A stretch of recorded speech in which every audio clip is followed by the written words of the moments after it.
Chapter 23 The Coral Kingdom. The next day I woke with my head singularly clear. To my great surprise, I was in my own room. My companions, no doubt, had been reinstated in their cabin without having perceived it any more than I. Of what had passed during the night, they were as ignorant as I was, and to penetrate this mystery I only reckoned upon the chances of the future. I then thought of quitting my room. Was I free again, or a prisoner? Quite free. I opened the door, went to the half-deck, went up the central stairs. The panels, shut the evening before, were open. I went on to the platform. Ned Land and Conseil waited there for me. I questioned them. They knew nothing. Lost in a heavy sleep in which they had been totally unconscious, they had been astonished at finding themselves in their cabin. As for the Nautilus, it seemed quiet and mysterious as ever. It floated on the surface of the waves at a moderate pace. Nothing seemed changed on board. The second lieutenant then came onto the platform and gave the usual order below. As for Captain Nemo, he did not appear. Of the people on board, I only saw the impassive steward, who served me with his usual dumb regularity. About 2 o'clock I was in the drawing-room, busied in arranging my notes, when the captain opened the door and appeared. I bowed. He made a slight inclination in return without speaking. I resumed my work, hoping that he would perhaps give me some explanation of the events of the preceding night. He made none. I looked at him. He seemed fatigued. His heavy eyes had not been refreshed by sleep. His face looked very sorrowful. He walked to and fro, sat down and got up again, took a chance book, put it down, consulted his instruments without taking his habitual notes, and seemed restless and uneasy. At last he came up to me and said, "Are you a doctor, M. Aronnax?" I so little expected such a question that I stared some time at him without answering. "Are you a doctor?" he repeated. "Several of your colleagues have studied medicine." "Well," said I am a doctor and resident surgeon to the hospital. I practiced several years before entering the museum." "Very well, sir."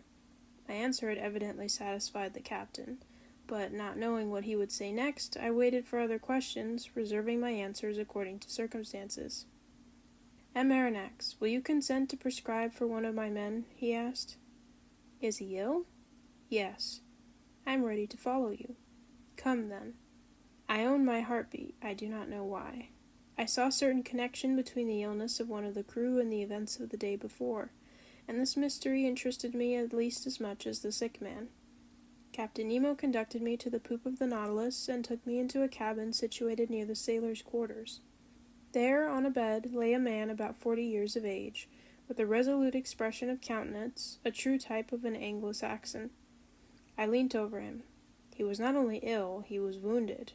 His head, swathed in bandages covered with blood, lay on a pillow. I undid the bandages, and the wounded man looked at me with his large eyes and gave no sign of pain as I did it. It was a horrible wound. The skull, shattered by some deadly weapon, left the brain exposed, which was much injured.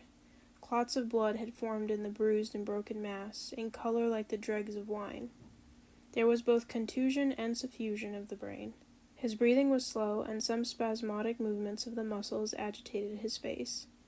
I felt his pulse. It was intermittent. The extremities of the body were growing cold already, and I saw death must inevitably ensue. After dressing the unfortunate man's wounds, I readjusted the bandages on his head and turned to Captain Nemo. "What caused this wound?" I asked. "What does it signify?" he replied evasively. "A shock has broken one of the levers of the engine, which struck myself. But your opinion as to his state?" I hesitated before giving it. "You may speak," said the captain. "This man does not understand French." I gave a last look at the wounded man. "He will be dead in 2 hours." "Can nothing save him?" "Nothing." Captain Nemo's hand contracted, and some tears glistened in his eyes, which I thought incapable of shedding any. For some moments I still watched the dying man, whose life ebbed slowly. His pallor increased under the electric light that was shed over his deathbed. I looked at his intelligent forehead, furrowed with premature wrinkles, produced probably by misfortune and sorrow. I tried to learn the secret of his life from the last words that escaped his lips. "You can go now, M. Aronnax," said the captain. I left him in the dying man's cabin, and returned to my room much affected by this scene. During the whole day, I was haunted by uncomfortable suspicions, and at night I slept badly, and between my broken dreams I fancied I heard distant sighs like the notes of a funeral psalm. Were they the prayers of the dead, murmured in that language that I could not understand? The next morning I went on to the bridge. Captain Nemo was there before me. As soon as he perceived me, he came to me. "Professor, will it be convenient to you to make a submarine excursion today?" "With my companions?" I asked. "If they like."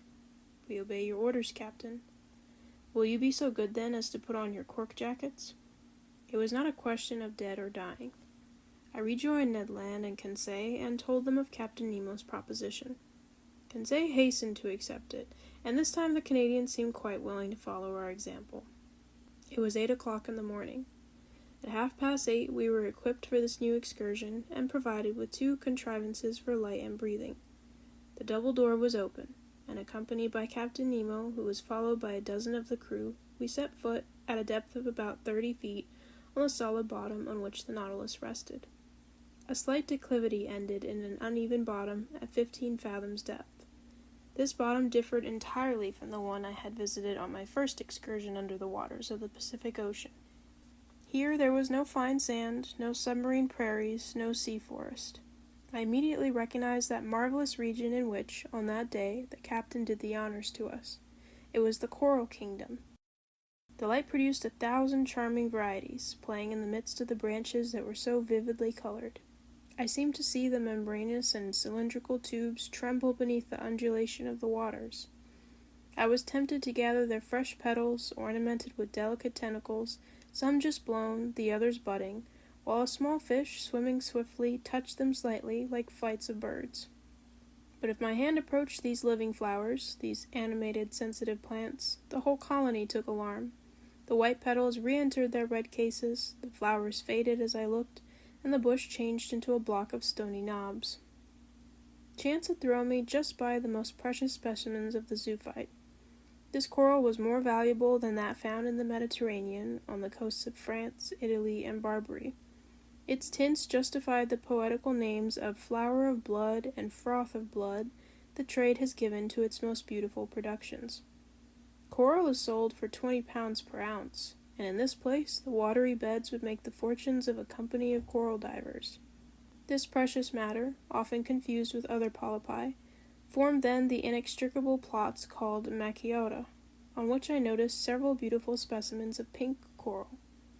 But soon the bushes contract, and the arborizations increase. Real petrified thickets, long joints of fantastic architecture, were disclosed before us. Captain Nemo placed himself under a dark gallery, where by a slight declivity we reached a depth of 100 yards. The light from our lamps produced sometimes magical effects, following the rough outlines of the natural arches and pendants disposed like lustres that were tipped with points of fire. At last, after walking 2 hours, we had attained a depth of about 300 yards, that is to say, the extreme limit on which coral begins to form. But there was no isolated bush nor modest brushwood at the bottom of lofty trees.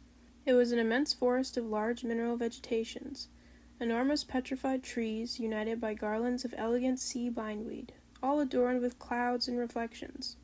We passed freely under their high branches, lost in the shade of the waves. Captain Nemo had stopped.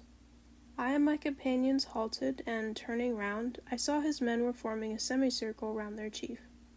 Watching attentively, I observed that 4 of them carried on their shoulders an object of an oblong shape. We occupied in this place the center of a vast glade surrounded by the lofty foliage of the submarine forest.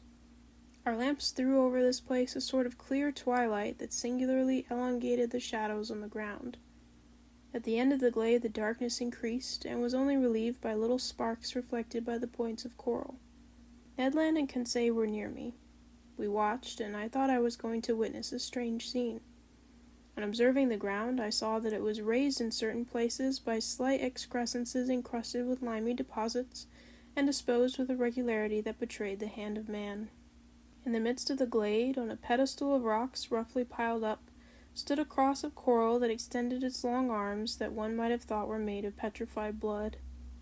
Upon a sign from Captain Nemo, one of the men advanced, and at some feet from the cross he began to dig a hole with a pickaxe that he took from his belt. I understood all. This glade was a cemetery, this hole a tomb, this oblong object the body of the man who had died in the night. The captain and his men had come to bury their companion in this general resting place, at the bottom of this inaccessible ocean. The grave was being dug slowly. The fish fled on all sides while their retreat was being thus disturbed. I heard the strokes of the pickaxe, which sparkled when it hit upon some flint lost at the bottom of the waters. The hole was soon large and deep enough to receive the body. Then the bearers approached. The body, enveloped in a tissue of white linen, was lowered into the damp grave. Captain Nemo, with his arms crossed on his breast, and all the friends of him who had loved him, knelt in prayer. The grave was then filled in with the rubbish taken from the ground, which formed a slight mound. When this was done, Captain Nemo and his men rose. Then, approaching the grave, they knelt again, and all extended their hands in sign of a last adieu. Then the funeral procession returned to the Nautilus, passing under the arches of the forest, in the midst of thickets, along the coral bushes, and still on the ascent. At last the light of the ship appeared, and its luminous track guided us to the Nautilus. At 1 o'clock we had returned. As soon as I had changed my clothes, I went up on the platform, and, a prey to conflicting emotions, I sat down near the binnacle. Captain Nemo joined me. I rose and said to him, "So, as I said he would, this man died in the night?" "Yes, M. Aronnax." "And he rests now, near his companions in the coral cemetery?" "Yes, forgotten by all else, but not by us. We dug the grave, and the polypi undertake to seal our dead for eternity." And, burying his face quickly in his hands, he tried in vain to suppress a sob. Then he added, "Our peaceful cemetery is there, some 100 feet below the surface of the waves. Your dead sleep quietly, at least, Captain, out of the reach of sharks." "Yes, sir, of sharks and men," gravely replied the captain.